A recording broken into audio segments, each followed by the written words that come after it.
하나님께서 롯에 관한 구출 이야기를 성경의 18장, 19장에 걸쳐서 2장에 걸쳐서 아주 상세하고 자세하게 다루시는 이유가 있습니다. 왜냐하면 롯을 통해서 하나님의 은혜가 무엇인가를 설명하기 위해서 그런 겁니다. 하나님이 택하신 당신의 백성을 하나님의 열심과 열정과 고집과 집념으로 결국 구출해내시는 하나님의 간섭하심이 이만큼 크다라는 것을 롯을 통해서 보여주려고 하는 거예요. 그래서 하나님은 당신이 선택한 당신의 백성을 어떻게 끝까지 인도하여 가냐면 이사야 43장 1절의 말씀대로 한번 읽어볼까요? 야곱아 너를 창조하신 여호와께서는 지금 말씀하시느니라. 이스라엘아 너를 지으시니까 말씀하시느니라. 너는 두려워하지 말라. 내가 너를 구속하였고 내가 너를 지명하여 불렀나니 너는 내 것이라. 이 본문을 가지고 찬양도 만들었죠. 그렇죠? 너는 내 것이라. 그래서 하나님께서는 이스라엘을 선택하셔서 그들을 끝까지 간섭하시는 분이에요. 또 롯을 선택해서 그의 인생을 끝까지 간섭하셔요. 우리 성도를 선택하셔서 끝까지 간섭하시는 하나님, 그 하나님을 설명하고 있는 것이 성경이고 창세기예요. 이 롯의 이야기 안에는요, 누구 이야기가 들어가냐면 성도의 이야기가 들어가 있어요.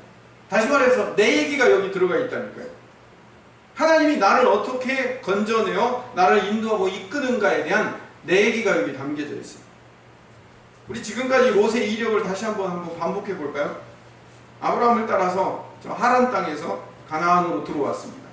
삼촌 아브라함 때문에 사실 부유해졌어요. 그래서 목자들이 많아지고 양이 많아지니까 서로 싸우니까 우리 나누자 해가지고 나뉘어서 삼촌을 떠나서 먼저 보기 좋은 땅으로 갔어요. 그리고 슬슬 장막으로 옮겨서 나중에는 결국 쾌락의 도시인 소돔성까지 가게 됐어요. 롯이요 소돔성을 참 좋아했다고요. 왜냐하면 나중에 소돔의 지도자가 돼요. 소돔의 성문에 앉았다고 얘기해요. 성문에 앉았다는 것은 그냥 성문에 아무나 앉았다 이런 의미가 아니라 지나가다 그냥 앉아봤다가 아니라 성문에 앉는다는 얘기는 성문의 장로가 되어서 지도자가 되어서 그 소돔성을 다스리는 사람 중에 한 사람이 되었다라는 의미예요.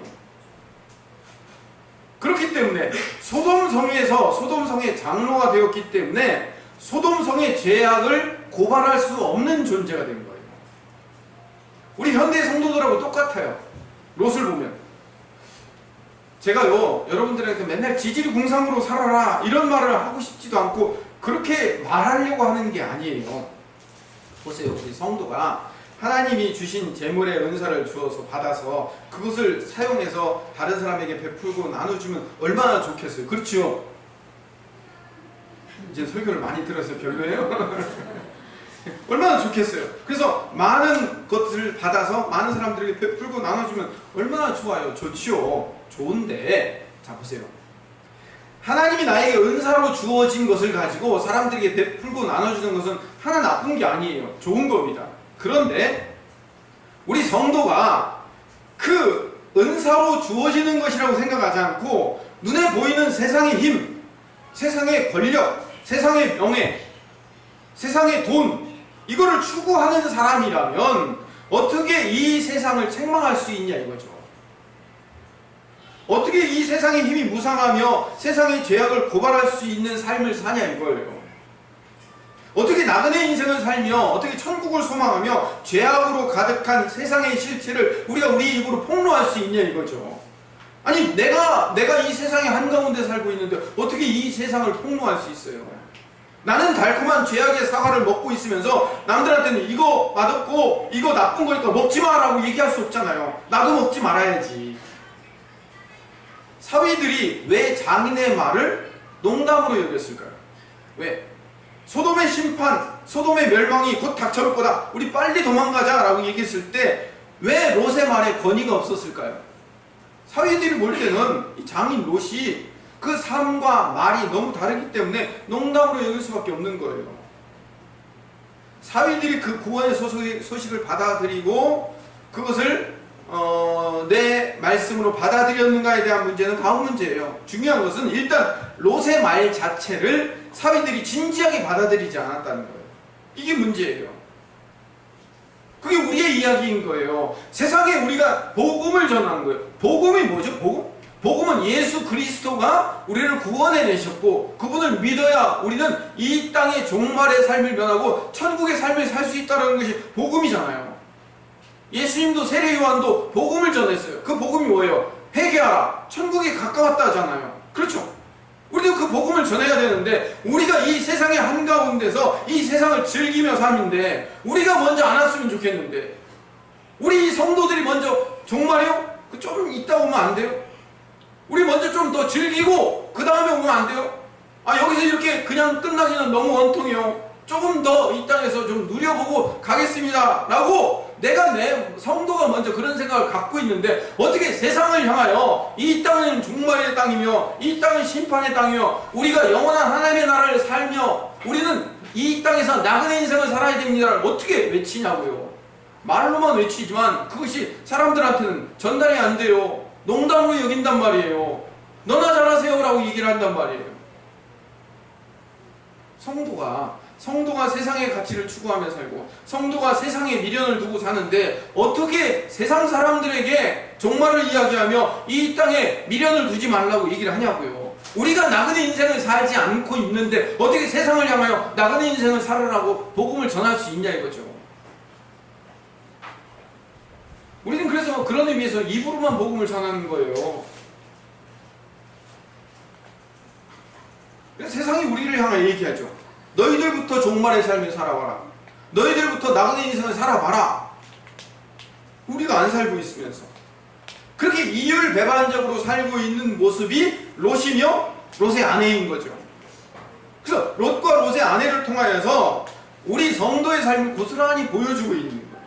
우리를 성도는 하나님 나라를 소망하며 그 나그네 인생을 즐겨야 된다는 대명제가 있는데 그 성도가 세상의 힘을 추구하며 사니까 안 되잖아요.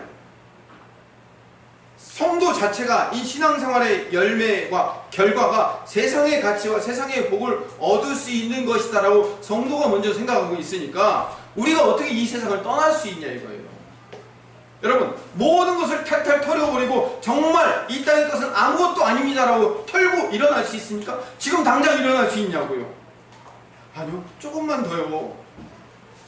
그렇기 때문에 우리의 손목을 붙잡고 끌고 나오지 않으면 안 되는 것을 구원이라고 얘기를 하는 거예요. 롯이 야, 이 소돔성에서 조금만 더 살게요, 조금만 더라고 하는 그 롯, 아직 조금 멀었잖아요. 조금만 더 뒤로 연장시켜주세요 종말을 라고 하는 그 롯과 롯의 처와 롯의 딸들을 손을 붙잡고 끌고 나올 수밖에 없는 구조가 뭐예요? 그걸 구원이라고 얘기하는 거예요. 우리는 아직도 이 땅의 가치를 추구하며 사는데 이 땅의 가치가 전부가 아니라는 것을 주님이 말씀하시고 주님께서 우리의 손목을 붙잡고 끌고 나온 것을 십자가의 구원이라고 얘기하는 겁니다. 그럼에도 불구하고 롯의 아내는요 끝까지 나오지 못했습니다. 17절을 봅시다. 19장 17절 같이 읽어볼까요?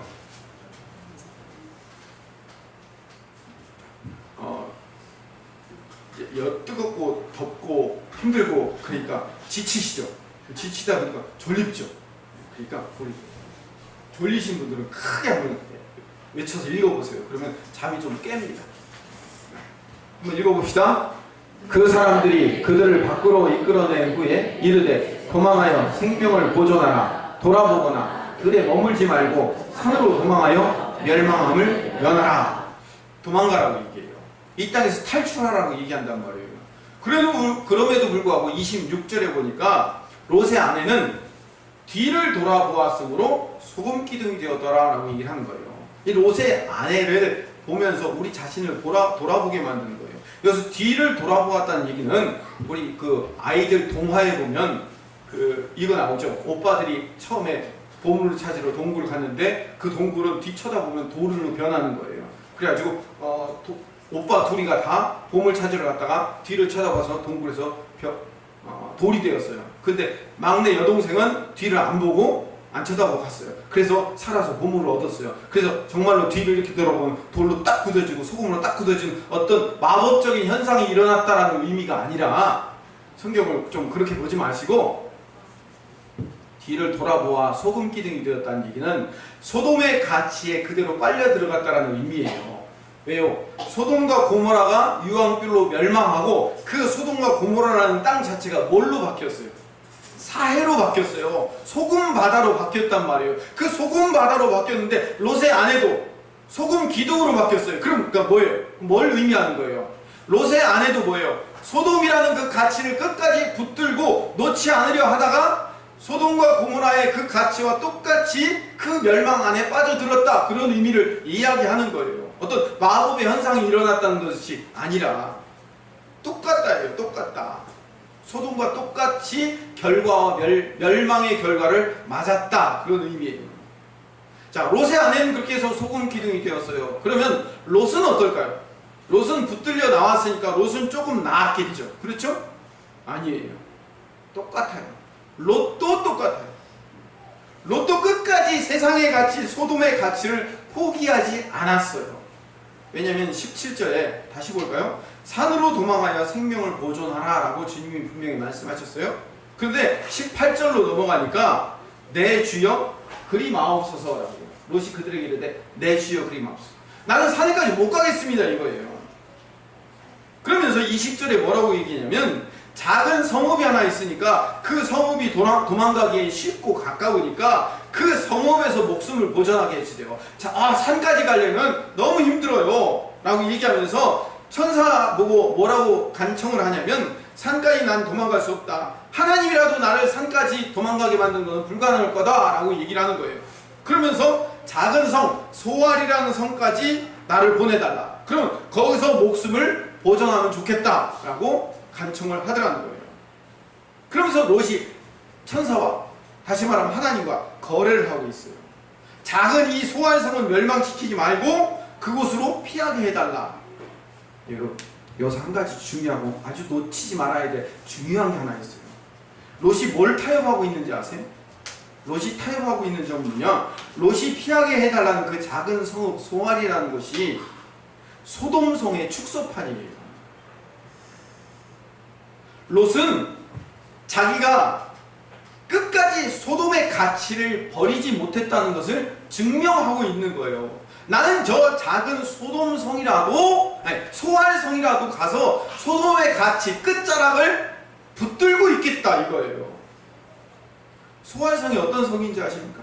소알이 어떤 땅인지 아세요? 창세기 13장 10절을 봅시다. 한번 읽어볼까요? 이에 롯이 눈을 들어 요단 지역을 바라본즉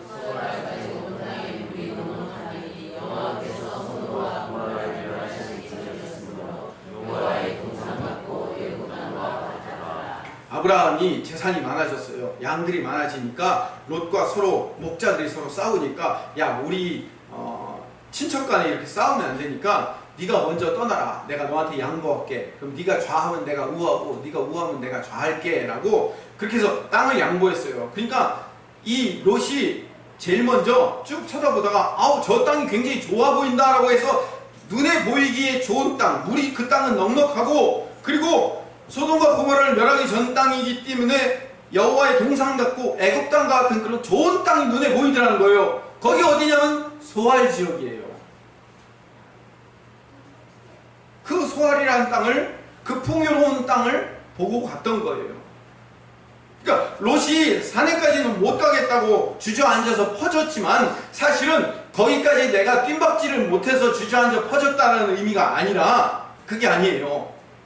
소알이라도 놓치기 싫은 마지막 세상의 가치와 끈을, 마지막 쾌락의 그 끈을 놓치기 싫으려는 그 롯의 마음이 담겨져 있는 거예요. 그래서 우리는 이상하도 백화점이 있는 데까지만 가는 거예요.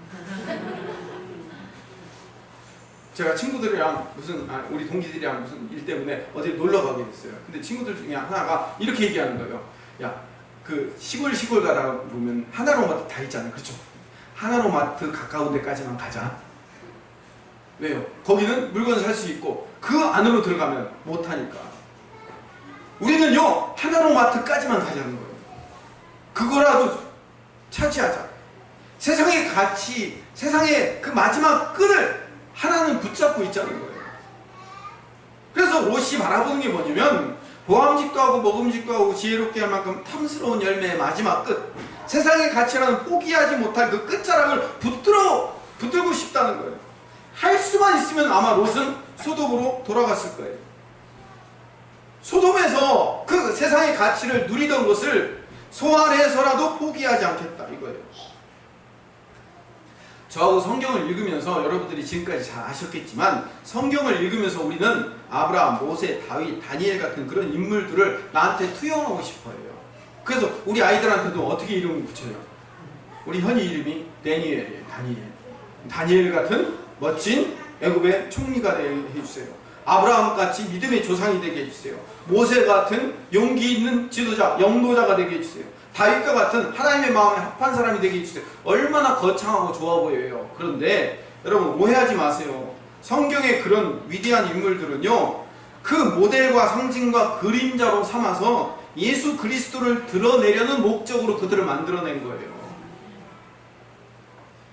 사실 우리가 투영해야 될 인물은 그런 모세, 다윗, 다니엘, 아브라함 같은 그런 족장들이 아니라 오늘 우리가 투영해야 될, 성도들이 투영해야 될, 바라봐야 될 인물은 롯이에요. 내가 롯이란 말이에요. 내가 이 세상이라는 가치에 초점을 두지 말고 살아야 한다. 나그네의 인생을 외쳐야 된다라고 하면서도 여전히 나는 소활 땅이라도 살면 안 되겠습니까? 라고 하면서 소활을 포기하지 못하는 그 모습을 내가 나 자신을 그걸 거울로 삼아 바라봐야 되는 거예요. 그게 우리 성도의 삶을 바라보는 자세인 거예요. 그래서 우리는 끝까지 그 세상의 가치를 포기하지 못하기 때문에 그 포기하지 못하는 우리를 붙들고 끌고 나오는 것, 그걸 뭐라고 얘기한다고요? 구원이라고 얘기한다고요. 우리 신앙인이 그래요. 우리는 예수 그리스도의 십자가로 말미암아 구원받아 이 세상에서 끌려 나온 존재란 말이에요.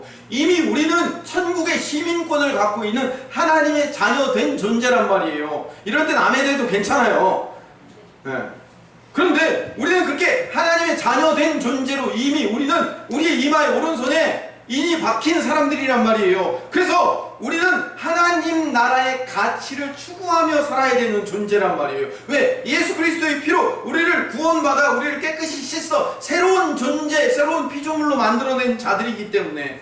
그런데 우리가 여전히 우리 마음 가운데 뭐를 추구하며 사냐 이거예요. 정말 우리가 100% 하나님 나라만 추구하며 사냐고요? 아니잖아요. 우리는 신앙생활 안에서도 조차 세상의 가치를 찾으려고, 그게 성도의 태도인 거예요. 우리 태도인 거예요. 예수 그리스도의 십자가로 세상을 벗어났는데도 불구하고 신앙생활 잘하면 세상이라는 가치를 복으로 조금은 나눠줄 수 있는 거 아닙니까? 이렇게 타협하고 거래하려는 그런 나를 롯에게서 발견해야 되는 거예요. 제가 이런 설교를 자꾸 지금 2달이고 3달이고 계속해서 드리니까 여러분 짜증날 거예요. 짜증나야 되는 거예요. 화가 나고 짜증날 수밖에 없어야 되는 거예요. 왜 그런지 아세요? 나는 세상의 가치를 붙들고 신앙생활 잘하면 이 세상의 가치를 조금이나마 복으로 이 땅에서 좀 줄 걸 기대하고 신앙생활을 시작했는데 이 세상의 가치는 아무것도 아니면 그것을 버리고 오라고 하니까 짜증나는 거예요. 신앙은요 그거예요. 신앙은 그렇게 내게 본질이 다가왔을 때 그 본질에 대하여 저항하고 거부하는 자로 세워지는 거, 보게 되는 거예요. 나 자신을. 소돔과 고모라 성이 멸망하게 되자 롯이 두려움에 처합니다. 그래서 정작 그래 소알 땅으로라도 가라 해가지고 소알성을 살려서 거기로 보냈더니 이번에는 소알성에서 도망가서 산으로 올라가요. 롯은 아주 청개구리예요. 산으로 가라니까 소알성으로 가겠다고. 그래 그럼 소알성으로 가라 하니까 소알성을 또 피해서 또 산으로 올라가는 거예요. 이 청개구리가 2딸을 데리고 소알에서 나와 산으로 올라가서 굴에 들어가서 살아요. 근데 그 굴에 들어가서 살던 그 딸들이 큰 딸이 작은 딸을 설득하는 장면이 31절에 나옵니다. 한번 읽어볼까요? 31절. 큰 딸이 작은 딸에게 하는 말을 들어봅시다. 시작. 큰 딸이 작은 딸에게 이르되 우리 아버지는 늙으셨고 온 세상에 이르리로다 우리의 배필 사람이 나에게 없으니. 우리 아버지는 늙으셨고 온 세상의 도리를 따라 우리의 배필될 사람이 없다는 거예요. 여기 잘 보세요. 한 가지 놓칠 수 있는 중요한 본문이 하나 나옵니다. 온 세상의 도리를 따라, 세상의 가치를 따라 우리에게 신랑이 될 사람이 없다는 거예요. 전에 소돔성에 살 때는 사윗감들이 있었어요. 왜요? 소돔성은요, 그 롯이 성문 안에 앉은 장로예요. 성문의 지도자였단 말이에요. 그리고 딸들이 있고 집도 있고, 그러니까 뭐예요? 사위들이 온 거예요. 왜? 그 가치 안에 들어올 수 있는 존재이기 때문에. 근데 지금 산속에서 굴에서 살고 있는 아무런 것도 없는 우리에게 누가 장가 오겠는가? 세상의 가치에 걸맞는 사람이 없다라고 얘기하는 거예요. 큰딸의 말에, 그럼 큰딸 마음 가운데 뭐가 가득 차 있는 거예요? 온 세상의 가치, 이 세상의 가치로 가득 차 있는 거예요. 만약 이렇게 얘기했다면 어땠을까요? 하나님 나라의 가치에 따라 우리의 배필될 사람이 없도다 라고 얘기했으면 얼마나 신앙적이었겠어요. 그렇죠? 그런데 세상의 도리, 세상의 가치에 걸맞는 사윗감들이, 신랑감들이 없다는 것을 얘기하고 있어요. 그래서 우리가 어떻게 해야 되겠냐? 세상의 방법, 세상의 논리대로 후손을 이어가자고 작은 딸을 설득하는 거예요. 그래서 아버지에게 술을 먹이고 동침하여 자녀를 낳자는 거예요. 이게 바로 롯의 딸들이 가지고 있는 인간의 방법, 인간의 생각, 인간의 가치라는 거예요. 지난주에도 동성애에 대해서 얘기했습니다. 오늘은 근친상간에 대해서 나옵니다. 동성애, 근친상간, 이건 나쁘니까 하지 말자라는 교훈을 주려는 게 성경의 목적이 아니에요. 물론 근친상간, 동성애 나쁜 거예요. 하지 말아야 돼요. 그런데 중요한 것은 오늘 성경에 나와 있는 이 이야기들은요, 모두 구속사적으로 이해하게 해야 되는 거예요. 구속사적. 어떤 의미냐면 이런 거예요. 아브라함이 살해의 방법이 뭐예요? 인간의 방법이죠. 하간을 동원해서 아들을 낳으려는 사람의 생각으로 낳은 아들이 이스마엘인데, 하나님이 그 이스마엘에게 뭐라고 얘기해요? 너는 내 백성, 내 자녀가 아니라는 거예요. 쫓아내라라고 얘기하는 거예요. 그래서 살해의 방법으로 동원한 아들은 아니라는 거예요. 마찬가지로 롯의 딸들이 자기의 생각, 자기들의 방법으로 낳은 두 아들 암몬과 모압은 아니라는 거예요. 하나님의 백성이 아닌 거예요. 지금 그 얘기를 하는 거예요. 하나님은 그렇게 인간이 생각하는 방법으로 태어난 모든 열매를 하나님이 주신 열매로 취급하지 않겠다라고 선언하시는 내용이에요. 그래서 정말로 롯의 두 딸이 낳은 모압과 암몬은요, 하나님의 백성 안으로 못 들어와요. 신명기 23장 3절에 보면 정말로 못 들어오는 이야기가 나와 있어요. 읽어봅시다. 암몬 사람과 모압 사람은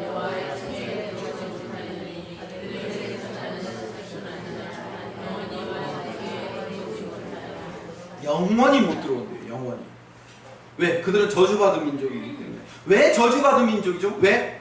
하나님의 방법으로 낳은 자녀가 아니기 때문에, 하나님이 주신 자녀가 아니기 때문에. 그래서 이스마엘, 모압, 암몬 모두가 생각과 방법과 가치관이 전부 사람으로부터 나온 거예요. 그래서 이 사건들을 통해서 하나님 나라는 은혜로 들어가는 나라, 인간의 힘과 방법으로 들어가는 것이 아니라는 것을 가르쳐 주는 거예요. 하나님 나라는 인간의 힘이 적용되지 않아요. 롯의 두 딸이 자기 힘과 자기들의 방식으로 종족을 보존하려고 했던 그것이 하나님의 은혜를 훼손하는 행동이었다니까요. 이게 이스라엘 백성들에게 적용돼야 돼요. 이스라엘 백성들은 어떻게 생각했냐면 아브라함의 혈통이니까 구원받는다라고 생각하는 거예요. 아브라함의 혈통. 유대인들이 자기들은 아브라함의 혈통이니까 우리 하나님의 백성이며 구원받을 수 있다라고 생각했어요. 그런데 여러분, 정말로 아브라함의 자녀이기 때문에 구원받는 거예요?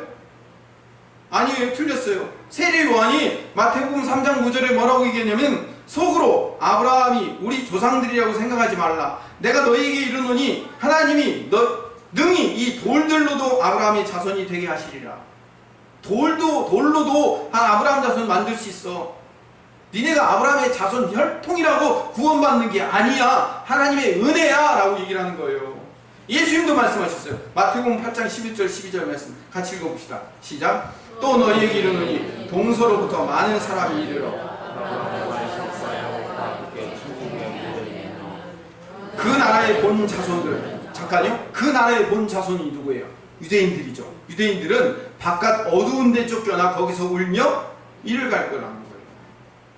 원래 이방인들은 하나님의 총회 안으로 들어올 수 없어요. 그 유대인만 구원받는다고 생각했는데 오히려 유대인들 그 나라의 본 자손들은 쫓겨나가고 저 동서남북 외지에서 이방인들이 들어와서 그 자리를 차지할 거라고 얘기하는 거예요. 세리나 이방인들은 절대로 구원받을 수 없다고 유대인들은 생각했어요. 그런데 그 세리와 이방인들을 향해서 예수님이 뭐라고 그냥 말씀하시는지 아세요? 누가복음 19장 9절에 시작. 내가 너희에게 말하니 누구든지 의한 이유에 하나님을 모르고 하나님의 상 같은 자는 가늠하니라. 틀렸어요.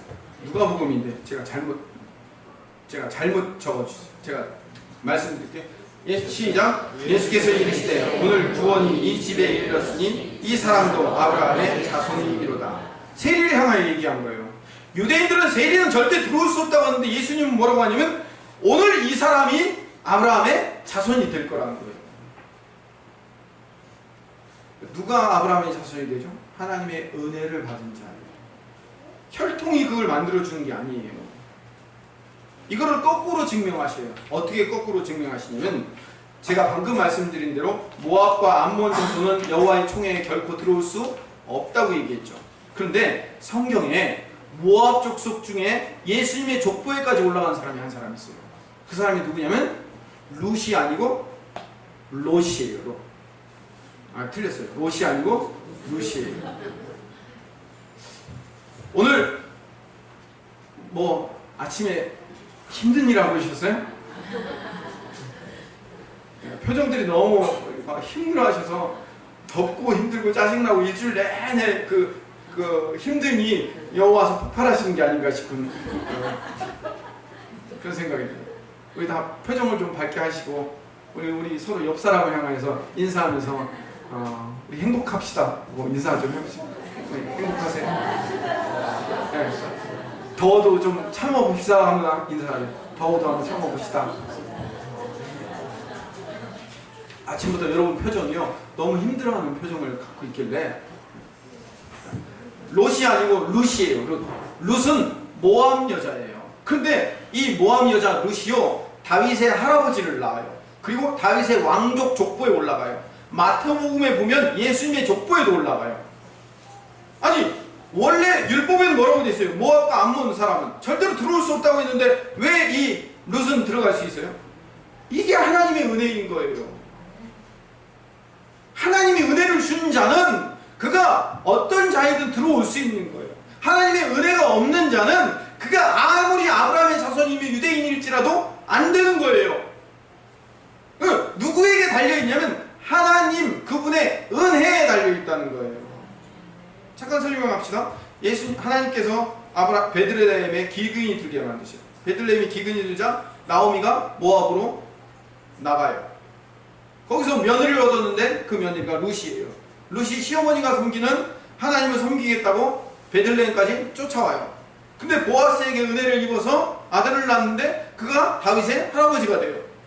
결국 하나님께서 베들레헴에서 기근이 들게 해서 나오미를 모압으로 보낸 것은 모압에 있는 당신의 백성인 룻을 끌고 오기 위한 하나님의 계획하심인 거예요. 이게 하나님의 은혜인 거예요.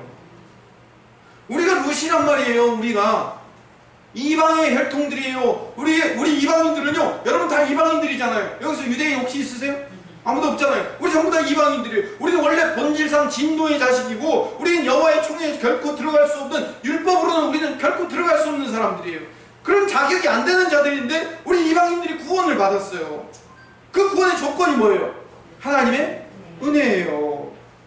성경이 초지일관 말하는 것은 우리가 하나님이 우리를 불러내시고 우리의 손목을 잡고 롯처럼 끌어내리셔서 우리가 끌려 나온 것, 그게 우리가 천국 백성이 된 거예요. 그래서 성경이 초지일관 일관되게 말하는 건 뭐냐면 인간의 가능성은 계속 기각당해요. 그리고 하나님의 은혜로만 구원받는다는 이야기를 성경이 계속 설명해 주고 있다고요.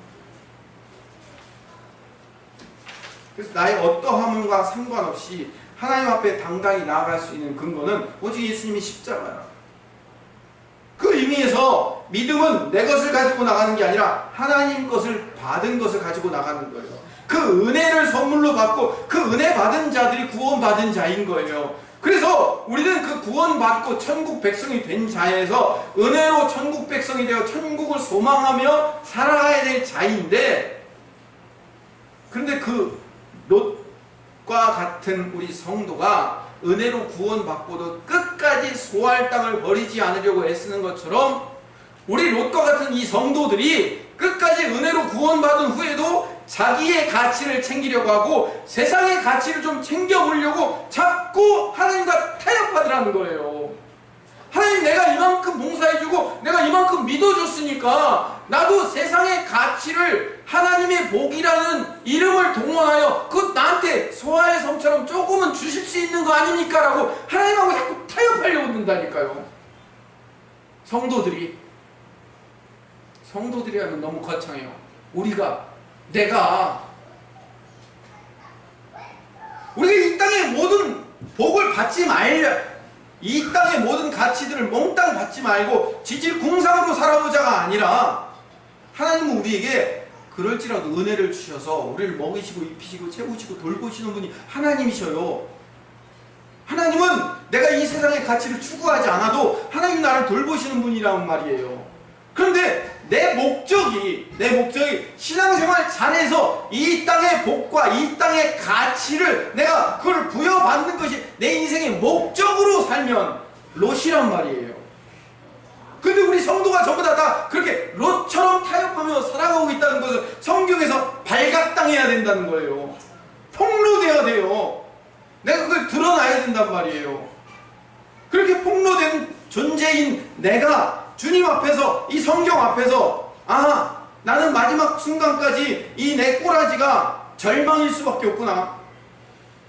너처럼 끝까지 나는 마지막 순간까지 나를 위해서 사는 존재인데 주님은 마지막 순간 끝까지 나를 위해서 죽으신 존재이구나. 이걸 깨달아야 되는 거예요. 그래서 나는 신앙인이라고 자부하고 신앙생활을 하고 자부하고 있다고 하면서도 끝까지 마지막 그 순간까지 소활성을 붙들려는 악착 같음으로 사는데, 주님은 그런 나를 위해서 마지막 끝까지 나를 붙들기 위해 죽으신 분이라는 사실을 깨닫고, 그분의 은혜 아니면, 그분의 십자가 아니면 나는 살 수 없는 존재이구나를 발견해내라는 거예요. 그걸 은혜라고 얘기하고 그걸 구원을 이해한다고 얘기를 하는 겁니다. 여러분, 예수님을 그냥 천국행 티켓 끊어주는 표 판매원으로 여기지 마십시오.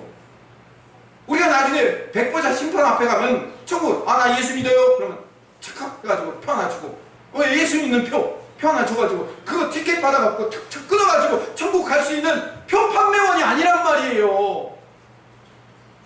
내 인생을 전부 다 겪어내면서 내 인생 가운데 예수, 그분의 십자가, 그분의 은혜 아니면 나는 아무것도 아닌 존재였구나를 발견해내고 들어가야 되는 거예요. 그래서 그 심판대 앞에 섰을 때 너는 뭐하다 살다 왔니? 내 인생 아무리 둘러보고 내 인생 아무리 겪어보고 내가 아무리 열심히 해보려고 노력을 해봤는데 결국 내 인생에서 붙든 거는 소활성 붙드는 세상의 가치를 붙드는 것밖에 안 되는 존재라는 것을 발견해냈습니다.